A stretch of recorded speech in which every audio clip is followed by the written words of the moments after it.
Cepat betul waktu maghrib di Bima. Sudah jam 6:03. Kita akan jawab beberapa pertanyaan dari tanpa nama.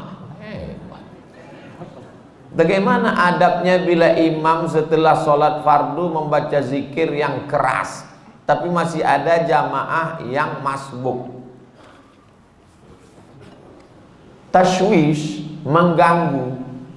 La tushawwish, jangan kau ganggu orang sholat. Yang dimaksud dengan kalimat mengganggu itu adalah bacaan selain zikir. Ada orang sholat, Allahu Akbar, tiba-tiba dia di samping nyanyi. Itu namanya mengganggu.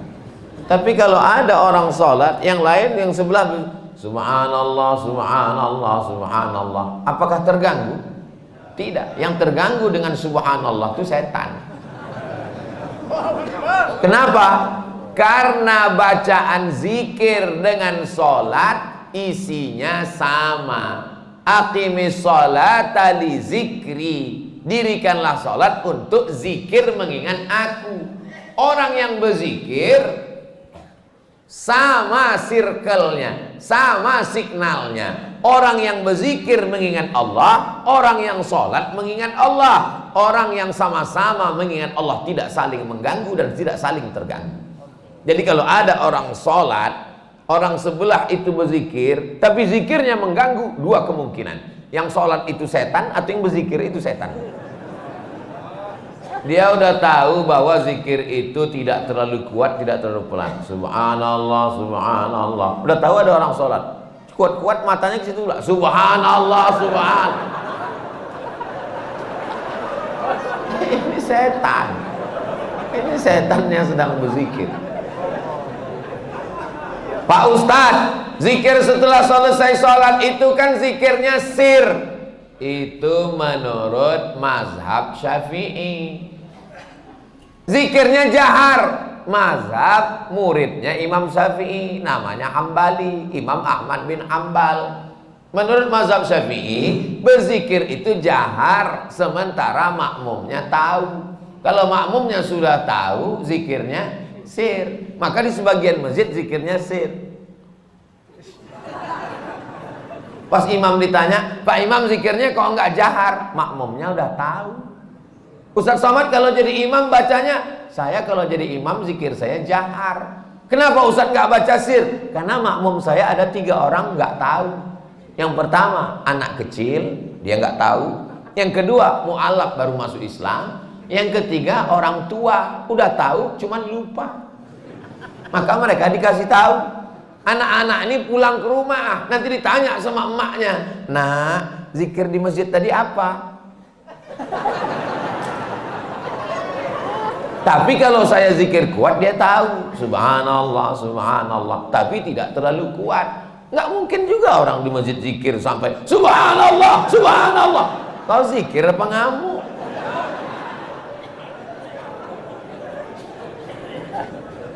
Jadi yang paling bagus adalah khairul umuri awsatuha, sebaik-baik perkara pertengahan. La tajhar bi sholatika, jangan suaramu terlalu melambung. Wala tukhafit biha, jangan pula terlalu tersembunyi. Wabtaghi baina dzalika sabila, carilah jalan tengah. Subhanallah, subhanallah, subhanallah. Ustaz Somad ngomong katanya bersuara jangan terlalu melambung tinggi. Ustaz sendiri kalau ngomong tinggi, saya biasa aja, sound systemnya bagus. Ini masjid bagus. Saya dikasih nasihat sama ketua DNI, Dewan Masjid Indonesia. Tolong Ustaz Somad kalau ceramah itu di mana-mana kasih tahu supaya perbaiki sound system. Karena 80% fungsi masjid ada sound system. Suara imam dengan sound system, suara khatib dengan sound system, suara ustadz ceramah. Kadang kita mau pengajian suaranya nggak jelas. Ada jenis mikrofon itu ustadz itu suaranya seperti kumur-kumurnya.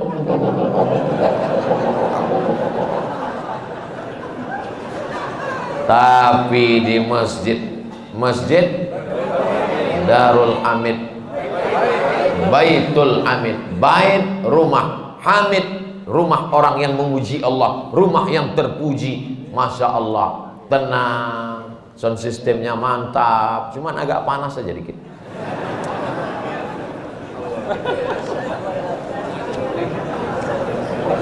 Negeri Bima memang luas. Pergi memancing ke Pulau Buru. Mengapa terasa panas? Karena Ustadz pakai baju baru. Assalamualaikum. Waalaikumsalam warahmatullahi wabarakatuh. Salam kenal Pak Ustadz. Salam kenal juga. Saya dari Saudi arah Bima. Ada orang sholat 60 tahun, tidak ada satupun sholatnya yang diterima, karena mereka tidak meluruskan ruku dan sujud. Ruku dan sujud yang bagaimana yang benar itu Pak Ustadz Somad? Irji ila salatika fa innaka lam tusalli. Ulangi salatmu karena salatmu tidak sah. Sahabat itu pun mengulangi salatnya. Irji ila salatika fa innaka lam tusalli. Ulangi salatmu karena salatmu tidak sah. Sahabat itu pun mengulangi salatnya. Irji ila salatika fa innaka lam tusalli. Ulangi salatmu karena salatmu tidak sah. Dia pun mengulangi salatnya. 3 kali dia ulang. Akhirnya setelah dia ulang 3 kali, gimana yang benar itu ya Rasulullah? Kata Nabi, hatta tatma'inna raki'an. Kalau kau ruku, rukuknya tumakninah. Makna tumakninah 2. Yang pertama, ada tempo tenggat waktunya. Seminim-minimnya ruku, 1 kali tasbih. Subhana rabbiyal azimi wa bihamdih. Walaupun 1, tapi dibaca itu ada tumakninahnya. Subhana rabbiyal azimi wa bihamdih. Kenapa orang sholat nggak ada tumakninahnya? Seperti pohon bambu di tepi sungai ditiup angin, karena nggak dibaca di mulut. Allah Akbar, Allah Akbar, Allah Akbar, Allah Akbar, Allah Akbar, Allah Akbar. Pas ditanya, kenapa kau sholat cepat betul? Maaf, nama saya Valentino Rossi, pembalap, pemuda berbadan gelap. Yang kedua, kenapa tidak ada tumakninah? Tidak benar rukuknya. Kalau diletakkan bejana di atas, tidak tumpah airnya, diagak-agak demikian. Jangan terlalu tunduk ke bawah seperti kambing lapar dapat rumput. Jangan mendongak ke atas seperti kuda jantan melihat kuda betina, apalagi kuda liar. Maka dia harus diagak-agak, dikira-kira. Jadi makna tumakninah 2, gerakannya dan waktunya. Allahu Akbar. Subhana rabbiyal azimi wa bihamdi. Subhana rabbiyal azim. Tidak terlalu menunduk ke bawah, tidak terlalu mendongak. Jangan rukuknya mendongak. Lalu kemudian sujud, hatta tatma'inna sajidan. Kalau engkau sujud, sujudnya juga tumaknina. Ujung kaki 2, ujung lutut 2, tapak tangan 2, kening 1. Nggak ada orang keningnya 2. Nempel ke bawah. Ini kening. Apakah hidung juga wajib disentuhkan? Kening ke lantai wajib. Hidung mustahab, dianjurkan. Yang paling bagus hidung. Cuman beda kita dengan orang Arab. Orang Arab tuh nggak terlalu terpaksa, kena dia. Kita memang agak kita paksakan dia. Mohon maaf, yang besek jangan tersinggung. Ini saya cerita tentang saya nih maksudnya. Jadi masalah hidung kena itu mustahab, dianjurkan. Bagaimana kalau orang pakai peci sampai keningnya tertutup? Ada orang pakai peci gitu. Makanya sebagian orang kadang kalau mau sholat dinaikkannya ke atas, supaya menempel ke bawah. Afdalnya demikian. Bagaimana kalau ada orang keningnya tertutup?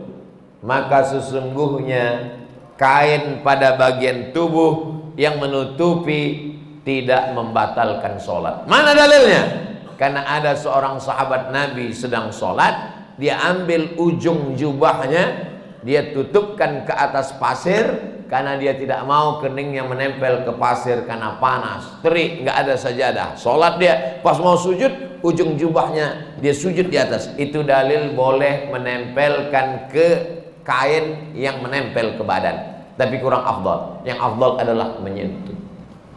Begitu yang diajarkan Nabi. Kenapa orang bisa tasbihnya itu cepat sekali? Karena tidak diucapkan di mulut. Kalau diucapkan di mulut pasti pelan. Subhana rabbiyal a'la wa bihamdi. Subhana rabbiyal a'la. Subhanakallahumma wa bihamdika. Tasbih kita pelan itu karena diucapkan. Subhanallah, subhanallah, subhanallah, subhanallah. Jadi kalau ada bapak ibu lihat ada orang cepat sekali, itu karena nggak diucapkan.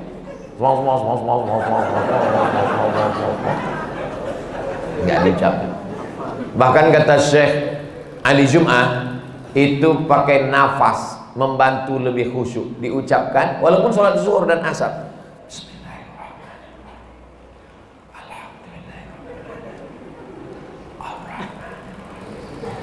Pakai nafas dan diucapkan. Apakah Nabi itu kalau sholat mulutnya bergerak? Ditanya kepada sahabat Nabi namanya Khabbab ibnul Alf. Ya Khabbab, ya. Nabi itu kalau sholat mulutnya bergerak. Ya. Dari mana kamu tahu? Bittirabi lihiyati. Aku lihat jenggot Nabi bergoyang. Kenapa jenggotnya bergoyang? Karena dagu dan rahangnya bergerak. Ini ada orang sholat mulutnya nggak bergerak sama sekali. Matanya aja yang bergerak. Sholat apa ini? Ini pertanyaan sederhana, tapi mengkoreksi lagi sholat kita. Yang tidak benar sholatnya karena tidak membaca. Dibaca, qiraah itu artinya membaca. Sedangkan orang yang baca mulutnya nggak bergerak itu namanya mutalaah. Itu beda dalam bahasa Arab.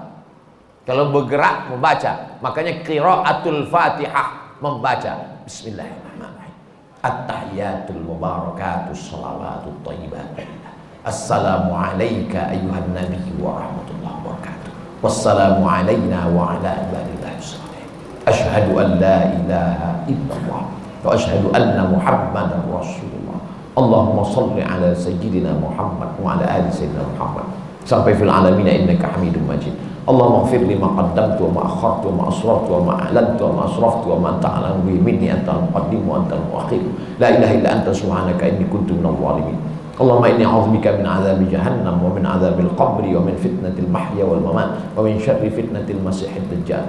Allahumma a'inni 'ala dzikrika wa syukrika wa husni ibadati. Assalamualaikum warahmatullahi. Assalamualaikum warahmatullahi. Tumanina. Kalau tidak ada tumanina, kata Nabi, ulangi sholatmu karena sholatmu tidak sah.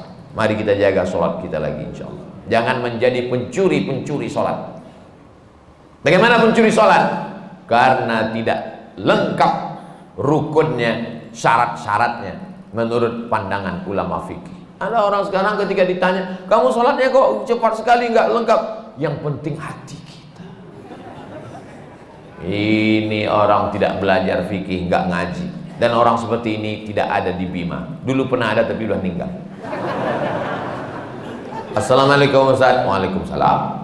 Berkaitan dengan kirim Al-Fatihah, apakah Nabi ngirim Al-Fatihah untuk istrinya Siti Khadijah? Apakah Nabi ngirim Al-Fatihah untuk Ja'far saudara kembarnya? Apakah Nabi para sahabat kirim Al-Fatihah? Supaya kami paham Pak Ustadz. Jadi ini yang nanya ini, dia mau beramal kalau dilakukan Nabi. Kalau nggak dilakukan Nabi, nggak mau. Nggak apa-apa, bagus. Ada seorang sahabat Nabi, bukan sahabat Abdul Somad. Dia sebelum tidur malam bertasbih Al-Fa'uqdah 2000 simpul. Diambilnya simpul tali 2000. Simpul tali 2000. Habis itu zikir subhanallah subhanallah subhanallah 2000 simpul. Sekarang saya tanya, bolehkah bertasbih 2000 kali sebelum tidur malam? Boleh apa enggak boleh? Sekarang balik pertanyaan ini. Pernahkah Nabi melakukannya? Nggak pernah. Kalau nggak pernah dilakukan Nabi, apakah boleh dilakukan? Tadi katanya yang boleh, sekarang nggak boleh. Ternyata kalau ngomong sama orang belum sarapan susah ya.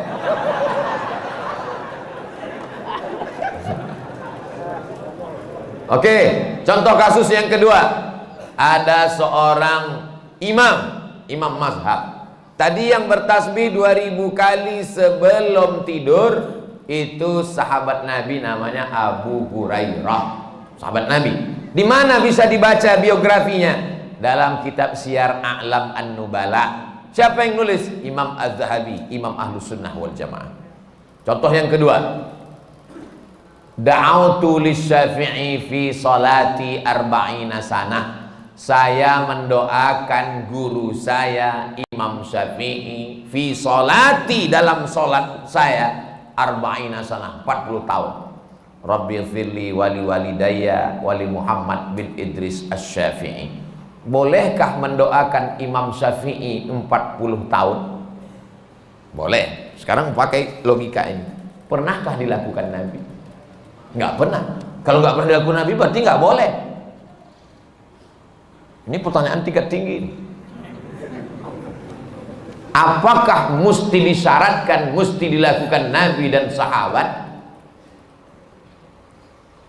Puasa Nabi Daud, pernahkah Nabi melaksanakan puasa Nabi Daud secara berterusan? Yasumu yauman wa yuftiru yauman? Nggak pernah. Tapi Nabi memujinya. Apa kata Nabi? Ahabbu saum ilallah saumi Daud. Puasa yang paling bagus adalah puasa Nabi Daud. Nabi tak pernah melakukannya. Jadi sunnah ada 3. Yang pertama sunnah fi'liyah, Nabi melakukannya. Yang kedua sunnah qauliyah, Nabi mengucapkannya tapi Nabi tak melakukannya. Ada jenis yang ketiga, sunnah takririyah, Nabi tidak melakukannya, Nabi tidak mengucapkannya, dilakukan orang lain, disetujui Nabi. Mana contohnya? Sami Allahu liman hamidah, Nabi mengajarkan Rabbana lakal hamdu mil'us samawati wa mil'ul ardi wa mil'u ma syi'ta min syai'in ba'du. Tapi ada satu sahabat bacaannya lain. Sami Allahu liman hamidah, Rabbana lakal hamdu hamdan thayyiban mubarakan fi. Selesai salat Nabi tanya, siapa tadi yang baca alhamdulillah hamdan thayyiban katsiran mubarakan fi? Aku enggak pernah ajarkan. Aku ya Rasulullah. Apakah Nabi marah? Aku enggak pernah melakukannya. Kenapa kamu pandai-pandai buat doa itu? Kau masuk neraka jahanam. Apa kata Nabi? Apa kata Nabi? Ra'aitu bid'an wa salasuna malakan yabtadirun.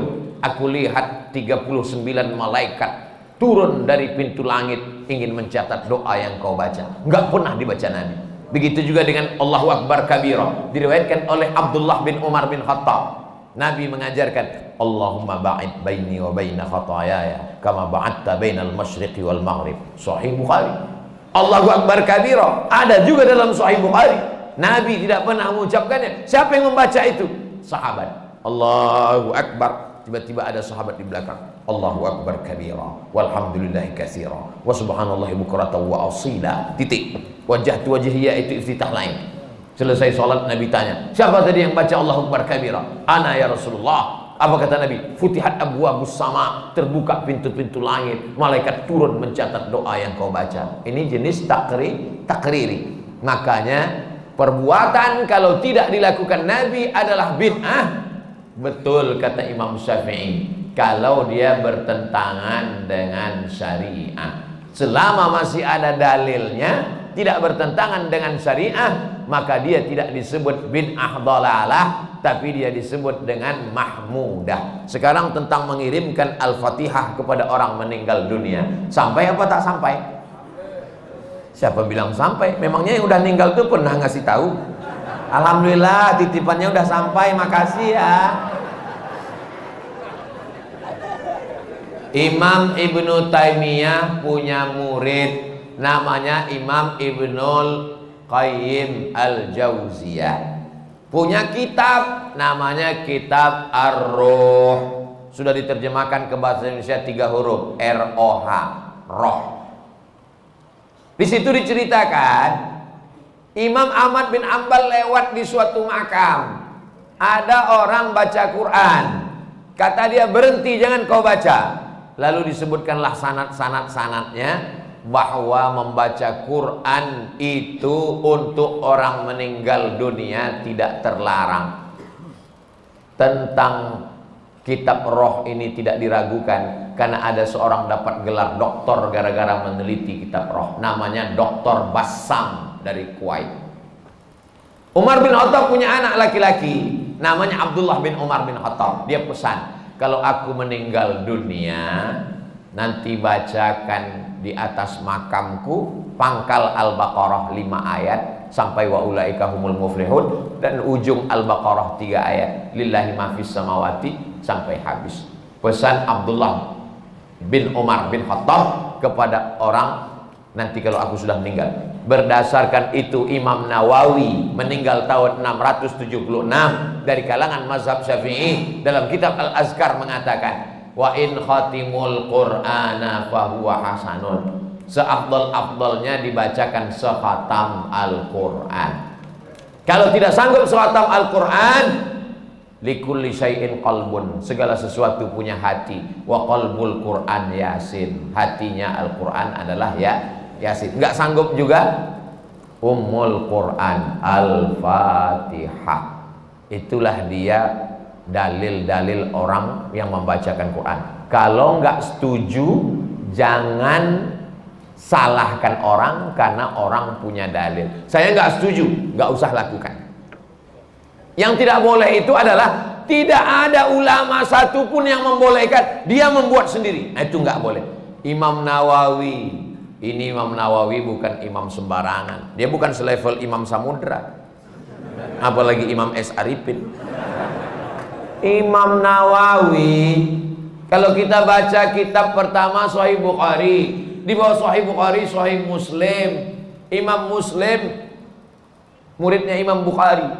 Kalau kita baca Sahih Muslim kita nggak paham, kita mesti baca kitab Al-Minhaj Syarah Sahih Muslim Ibn Al-Hajjaj, Imam Nawawi. Imam Nawawi itu dalam kitab fikih, kitab besar Al-Majmu' Syarah Muhazzab, Raudatul Talibin wa Umdatul Muftin.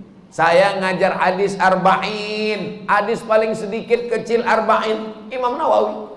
Hatam arba'in naik kitab Riyadus Shalihin, Imam Nawawi. Hatam Riyadus Shalihin naik lagi kitab Al-Azkar, Imam Nawawi. Membaca kitab Mustalah Hadis yang disyarah oleh Imam Suyuti, Tadribur Rawi, Syarah Takrib Nawawi. Imam besar. Apa kata Imam Nawawi mengomentari hadis tentang pelepah korma? Nabi membelah pelepah korma, ditusukkannya ke makam. Apa kata Nabi? Kalau tasbih pelepah korma saja sampai, apalagi bacaan Quran orang beriman. Nah, jadi pertanyaan ini memang simple, tapi ini ingin menggali dan menguji isi kepala Abdul Somad. Enggak apa-apa. Kalau nggak setuju, nggak usah lakukan. Tapi jangan salahkan, karena nanti takutnya di akhirat ketemu dengan Imam Nawawi malu. Banyak yang meremehkan merapatkan shaf. Mohon pencerahannya Pak Ustadz. Man qata'a shaffan qata'ahullah. Siapa yang memutuskan shaf, maka Allah memutuskan hubungan dengan dia. 2. Sawwus sufuf, luruskan shaf. Fa inna taswiyatas sufuf min tamamis shalah, sempurnanya salat karena sempurnanya shaf. 3. Fa inna taswiyatas sufuf min iqamatis shalah, sempurnanya shaf tegaknya salat. Berarti kalau shaf tidak lurus tidak tegak salat. Yang keempat, la takhtalifu fakhtalafat qulubukum, jangan sampai shaf kamu bengkok karena hati kamu menjadi bengkok. Yang kelima, kalau ada celah, saddul furaj, tutup celah. Saddul halal, tutup celah. Celah kaki, tutup. Kaki rapat dengan kaki, bahu rapat dengan bahu. Bahu rapat dengan bahu nggak masalah. Bahu saya dengan bahu bapak karena ada lapis, apalagi baju baru ini nggak terlalu terasa. Yang agak masalah dikit kalau kaki rapat dengan kaki, karena nggak semua orang nyaman. Saya kalau ada orang merapatkan kakinya dengan kaki saya nggak apa-apa, karena saya orangnya nggak terlalu sensitif. Tapi ada orang yang kulitnya tipis, dia kalau kakinya kena, dia seperti kena kecoa. Jadi kalau teman di sebelah kita itu kita rapatkan kaki, dia geser, jangan rapatkan lagi. Karena kalau kita geser nanti dia geser lagi, dia geser lagi.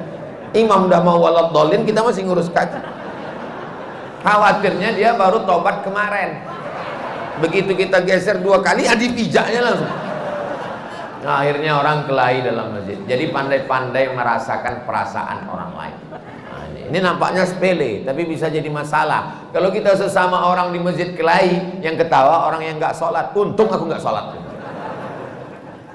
Jadi sop ini. Makanya imam nggak boleh angkat takbiratul ihram sebelum dia katakan sawus sufuf fa inna taswiyatas sufuf min tamamis shalah. Dia tidak hanya sekedar melihat ke depan, tapi dia tengok ke belakang. Dia tengok lurus, dia lihat lurus, dia tengok kaki, saddul khalal, tutup celah, baru takbiratul ihram. Tapi nggak perlu juga imam sampai ke belakang meriksa satu-satu. Ada dulu sahabat saya, ketua Majelis Ulama Indonesia, dia sholat. Ketika itu ada mahasiswa Afrika jadi imam di asrama. Mahasiswa Afrika ini orangnya masalah sop ini dia belakang. Ada satu yang nggak sabar, maju deh ke depan. Allahu Akbar. Nah, ini namanya imam kena kudeta nggak berdarah. Apakah makmum itu sudah tahu bacaan tentang luruskan sop? Tahu? Bacaan tentang sawus sufuf itu hampir semua orang Indonesia kan tahu kan? Luruskan sop, tahu semua. Kenapa diulang imam setiap mau sholat? Menunjukkan manusia ini lupa dan lalai. Belum pernah pengalaman saya sholat di masjid tiba-tiba imamnya ngomong, jamaah saya nggak perlu menyuruh meluruskan sop, kalian udah tahu semua kan?